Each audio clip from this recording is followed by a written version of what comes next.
హృదయపూర్వక ధన్యవాదాలు తెలియజేస్తున్నాను.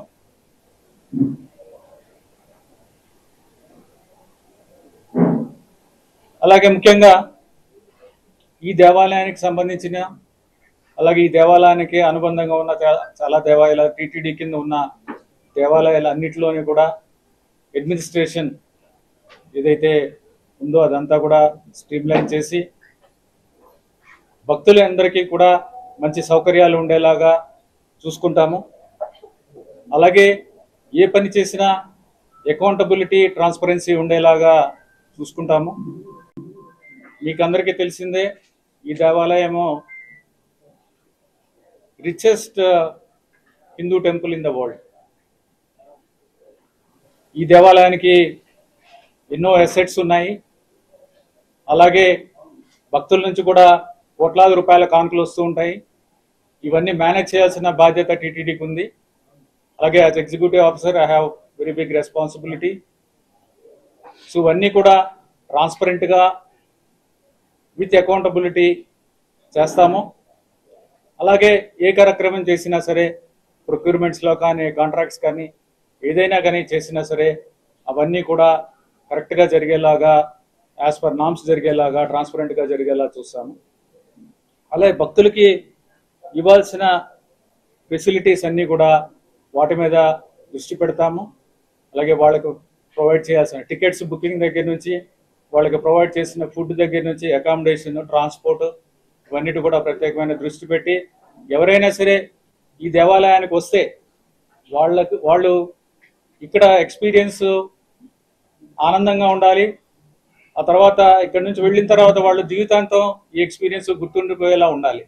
ఆ విధంగా అన్ని చర్యలు తీసుకుంటాము.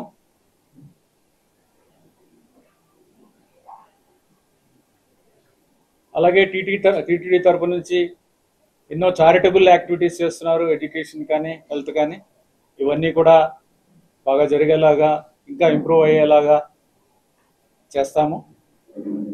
ఇవన్నీ కూడా టీటీడీ అంటే ఇక్కడ మనకి ముఖ్యంగా ఈ ప్రధాన దేవాలయం ఏదైతే ఉందో ఇక్కడ ఉద్యోగులందరూ కూడా ఎంతో కష్టపడి ఇది 24/7 జాబు ఎంతో కష్టపడి భక్తులకి ఇబ్బంది కాకుండా అలాగే దేవుడి పూజలు కార్యక్రమాలు అన్ని సక్రమంగా జరిగేలాగా ఎంతో కృషి చేస్తున్నారు. అలాగే మీ అందరి కృషితో అలాగే ఉద్యోగుల కృషితో వాళ్ళ కోఆపరేషన్తో నేను ఈ బాధ్యతల్ని సక్రమంగా నిర్వహిస్తాను. ఈ అవకాశం ఇచ్చినందుకు మీ అందరికి కూడా ధన్యవాదాలు తెలియజేస్తున్నాను. టైం టు టైం ఏమన్నా ఉంటే మీ దగ్గర నుంచి ఫీడ్బ్యాక్ ఇచ్చి ఇవన్నిటి మీద కరెక్ట్ స్టెప్స్ తీసుకునేలాగా చూసుకుంటాము. సో టైం టు టైం మీకు ఏమన్నా ఉంటే ఏమన్నా ఎక్కడన్నా ఇబ్బందులు ఉన్నాయి, భక్తులకు ఇబ్బందులు ఉన్నాయి, టెంపుల్ అడ్మినిస్ట్రేషన్ ఇబ్బందులు ఉంటే నా దృష్టికి తీసుకురావాల్సిందిగా మీ అందరికీ తెలియజేస్తాను. థ్యాంక్స్. ముఖ్యమంత్రిగా ప్రమాణ స్వీకారం చేశాక తొలి ప్రెస్ కాన్ఫరెన్స్ తిరుమలలో పెట్టడం కాకుండా రాష్ట్రంలో ప్రక్షాళన తిరుమల నుంచి ప్రారంభిస్తామని ముఖ్యమంత్రి గారు చెప్పడం జరిగింది. సో ఆ తరువాత మీరు వెంటనే అపాయింట్ కావడం జరిగింది. Which are going to be your core areas where the streamlining can be expected? ఇప్పుడు నేను ఆల్రెడీ చెప్పాను కదా, ఇప్పుడు భక్తుల ఇబ్బందులు అనేవి చాలా ముఖ్యం.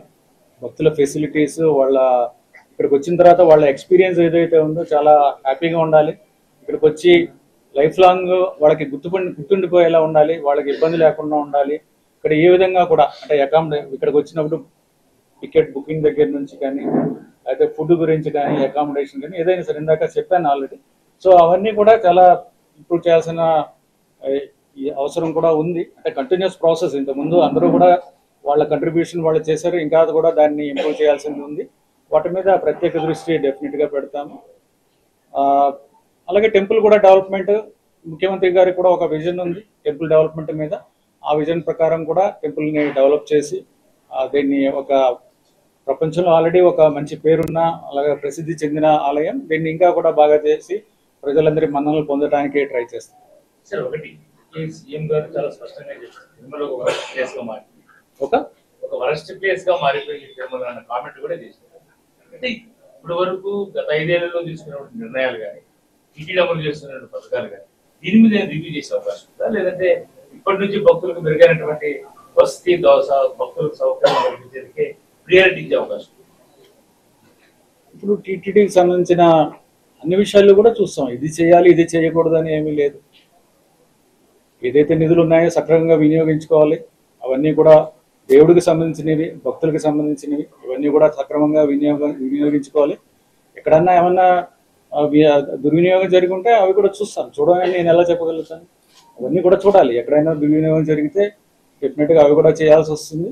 పాస్ట్ ప్రెజెంట్ అనేం లేదు. ఎక్కడైనా సరే, ఏ ఉద్యోగంలో అయినా సరే పాస్ట్ చూస్తాము, ఇప్పుడు చేయాల్సినవి చూస్తాము, ఫ్యూచర్లో ఏం చేయాలి అనేది కూడా నిర్ణయిస్తాము. అవన్నీ కూడా చేస్తాం. ఇది చేయాలి, అది చేయకూడదని అలాంటిది ఏమీ చెప్పలేదు, అలాంటివి ఏమీ లేవు.